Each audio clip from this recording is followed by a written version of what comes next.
So now I'll show you entities, which is another major part of mapping. At the moment we've got 6 entities in our map, which we imported from players.map.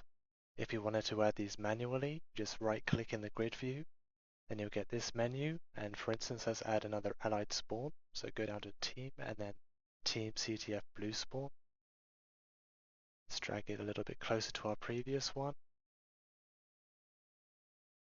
One difference you'll notice between brushes and entities is that you can't rotate these with the buttons at the top, and if you want to rotate them you have to press N, and then at the bottom left you can click these buttons in order to rotate them, or you can click on angle and then fill in the rotation you desire.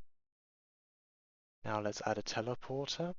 So first we need to create a little brush to indicate where the player has to stand to initiate the teleportation, because the entities themselves are invisible in game. So I've gone to textures and then metal misc. Let's make it red. And let's make a little indication for the destination, and then we'll make that yellow.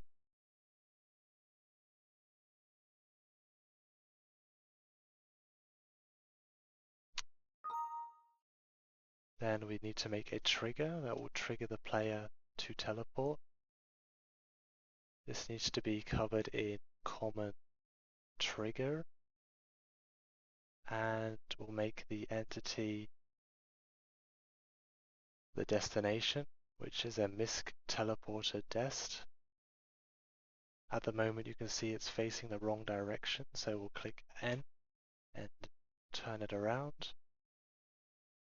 I'll lower it down a bit so the player isn't hovering in the air when it comes out of the teleport. This is still a brush at the moment, so in order to make it a trigger, right click once it's selected, and then we'll change it to trigger teleport. Now there are 2 ways to connect these two together so that this trigger knows where the destination is and vice versa. The first way is to select the trigger, press N, give it a target, and we'll call it destination 1. And then select the destination, press N, and give it target name, destination 1. And now you see the arrow is pointing from the trigger to the destination. And now I'll copy it and I'll show you the other way to do this. I don't advise copying entities because Radiant doesn't seem to like that in my experience. I'm just going to rebuild it real quick.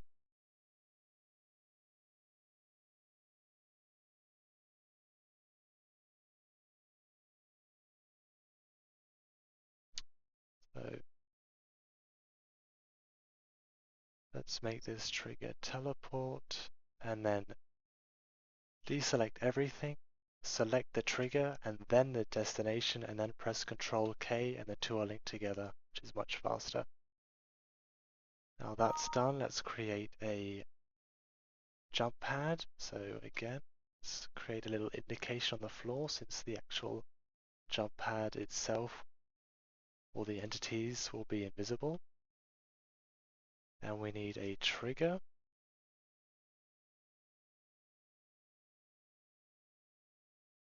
In order to push the player, we need a target push. And for the game to know in which direction we wish to push the player, we need an info not null or an info not null big. And this will function as the peak of the jump. So the player will fly towards the info not null. That will be the peak of the jump, and then it'll start falling. The player will start falling downwards again. So this needs to be a trigger multiple. And now we have to connect the 3 together. So first select the trigger multiple, then the target push, press Ctrl K, deselect everything by pressing escape, select the target push, then the info not null, press Ctrl K again, and now they're all connected up. Lastly, let's create a quick run at the end. So we need 3 triggers. one to start the timer, then a checkpoint in the middle, and one to stop the timer. And we need to add the entities for this. So target start timer, target checkpoint, and a target stop timer. Then we need to turn the brushes into triggers, trigger multiples that is. So each has to be done one by one. You can't do them all at the same time, otherwise it's one trigger multiple that could be triggered from 3 locations. So now that that's done, we select the first trigger, the start timer, press Ctrl K, deselect everything, then select the checkpoint, and then the stop timer.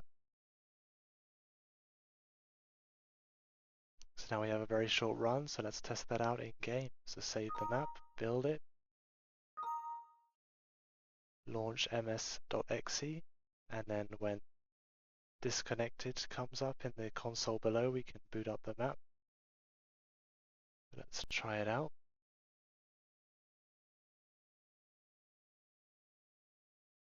So join a team.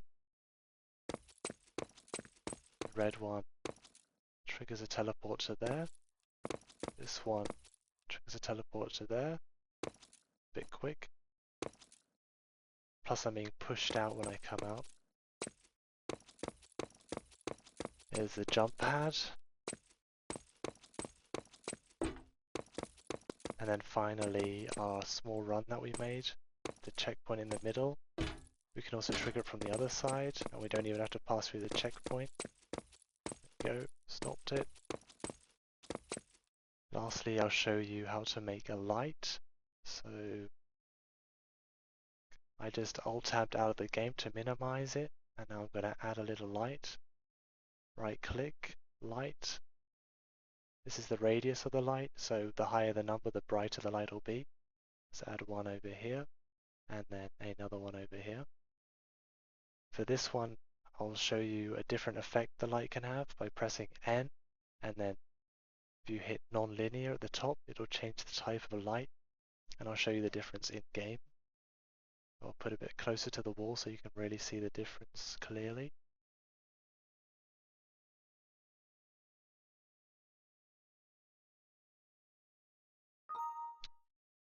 So now we have to build the map,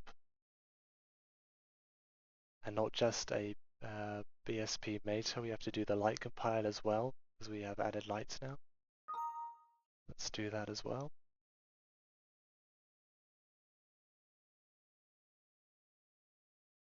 I was disconnected, so I hit F7 to reboot the map with the mse.exe, and then I'll hit Alt-Z. You can see the changes. There's not a lot of light because I removed the skybox as well, and there's just the 2 lights that we had.